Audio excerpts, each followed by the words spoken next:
Hey, what's up, guys? Massacre 19 here. I played the Texas Chainsaw Massacre game this weekend, and I thought it was really fun. I had a really good time playing it. Thank you, Gun and Steam, for picking me as one of the many players who got to play it this weekend, and thanks for extending an extra day. Anyway, let's get to the video.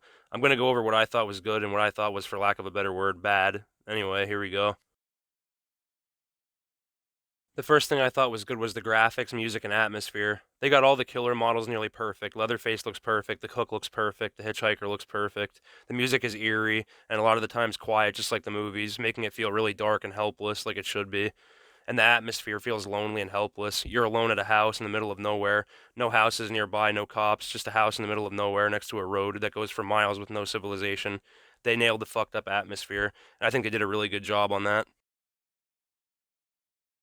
There weren't a lot of maps in the beta, but the two they did have were really done well. First map, the house, was definitely my favorite of the two. They got everything about it perfect. The basement is disgusting and fucked up like the movies, blood everywhere, body parts. It feels like a place you really don't want to be. The first floor feels really inhumane and doesn't feel like normal people in their right mind live there. Grandpa also is on the first part of the house. You don't want to go near him. The room with the red wall with the skulls is there, and they got it perfectly accurate to the movies. They have the upper floor. This feels not normal, but the most normal floor of the house, in my opinion. This is where the killer's rooms are, and they also did a really good job on this floor. And the outside of the house is a lot bigger than I thought it would be. There's a lot of places to hide, and a lot of room where you can get chased if you get seen, and waste all your stamina. It's scary outside. They did a good job on all the areas in this map. They did a good job on the other map too, the slaughterhouse. They did a good job of making the basement of this map feel unique. They didn't just copy and paste the basement from the family house map. They made it a whole different basement for this map.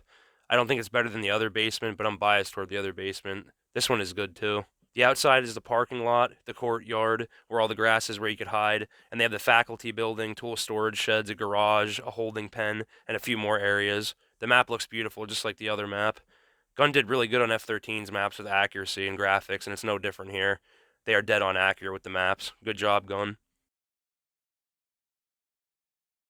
The next thing that I think Gun did really good with is sound design. Leatherface starting up his chainsaw sounds great. Running into hanging bones sounds real. The generator running sounds like a lawnmower engine, which sounds really good. The point is, the sound design is great. There's no sound effects that take you out of the game. They're all really immersive and make you feel like you're actually there. I also thought it was really cool how the characters will talk to each other if they meet up. They're not just mostly quiet like how they are in F13. They actually have conversations, and it feels like they're real people who know each other and care about each other. And that makes the game feel realistic and brings more life to the game. It doesn't feel lifeless. I know it's a small detail, but it adds so much to the game. They did really good in F13 with adding blood on your character when you get hit. They do it 100 times better in this game. When you get hit, you actually get slice marks in your back. Wherever they hit you, there's blood all over that spot. Same goes for killers. In F13, you would have bloody skins on Jason, but he wouldn't get blood from killing people on him. And when you're a killer in this game, if you hit a victim, you get blood all over you. It looks really good. It makes the game more realistic. It's not just like a skin. So yeah, I think they did really good with that too. I like how you have to collect blood and feed it to Grandpa so he can use his ability to help you find victims. This adds so much to the game because it makes killers feel like insane, fucked up people. They kill you, take your blood, and feed it to a family member. This is so fucked up, and it really adds to the immersion of them being insane, psychopathic people. It's a really cool and unique game mechanic, in my opinion. I like how instead of just spawning wherever in a generic way, you spawn down in the basement, tied up, hanging from the ceiling, implying that Leatherface fucked them up and then tied them up down there and has plans for them. And then you start playing, and it really feels like you're in danger right away, and you need to get away from him before he starts butchering you. It really adds to the immersion a lot. Another thing that adds to the immersion is even when you have full health, your character always walks like they're hurt. I like this because they would be hurt. It adds to the spawn too, because when they spawn, they have to break out of a thing that they're tied to on the ceiling, and when they fall pretty high from the ceiling. Maybe they broke something when they fall, or maybe Leatherface or one of the other family members hurt them. It makes it more real. I love how they made them look hurt all the time. It's a nice little detail that adds to the realism.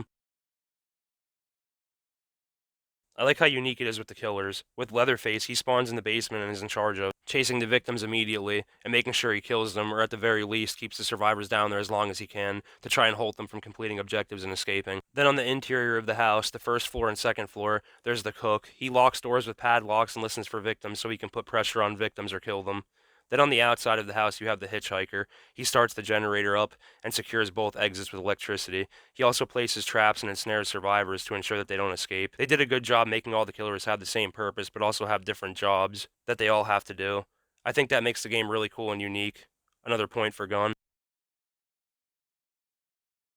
The last thing that I'm going to talk about that I really like is that you can only have one of each character on the map at a time. I hate seeing duplicate characters when you play games. It makes it look really fake and takes me out of it. In this game, it's one of each, so it makes you feel special because the character that you picked is you, and no one else is that character. And the ability that character has, only you can do it. So everyone feels different and does different things better than other people, so nobody's the same. And that makes the game feel fun and also feel real.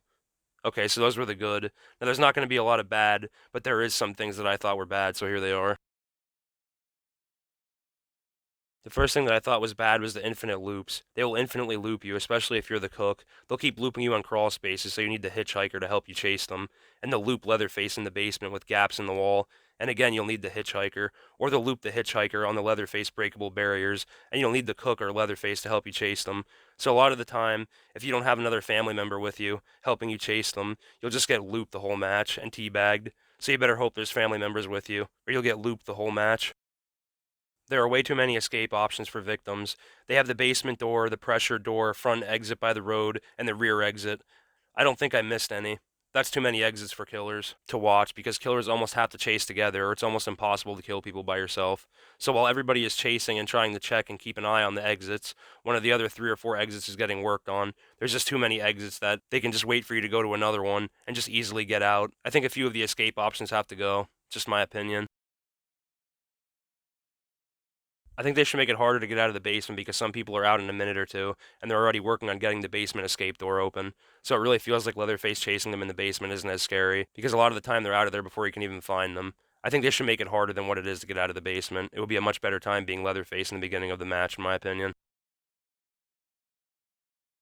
I think they should reduce the amount of health pickups on a map because you already have to hit victims a lot to kill them, and then they'll escape you through a well or however they get away, and they'll just heal with one of the 1,000 health pickups around the map, and they'll do this the whole game. I think it would feel more like a survival horror game if they made the health pickups more scarce. Again, just my opinion. The last bad thing I'm going to talk about is stun timers being too long. When Leland shoves you to the ground, or when someone stabs you with a bone knife, or when they close the door on you and you fall over, you're stunned for a good 4 or 5 seconds, maybe longer. This is way too long, in my opinion. They should take stunning killers out, in my opinion, but they won't do that because that's a big part of the game. So I think they should reduce stun timers on killers. But that, again, is just my opinion. Okay, guys, that was my opinion on what's good and what's bad with Texas Chainsaw Massacre, the game. I loved the game. There's just some stuff that I think could be changed to make it better. But other than that, I loved it, and I'll definitely be pre-ordering and getting it day one. Again, I just want to say thanks to Steam and Gun for letting me and many other people play the beta over the weekend. And thanks to everyone who watched this video. I appreciate it. This has been Miller Massacre 19. I might see you guys later. Bye.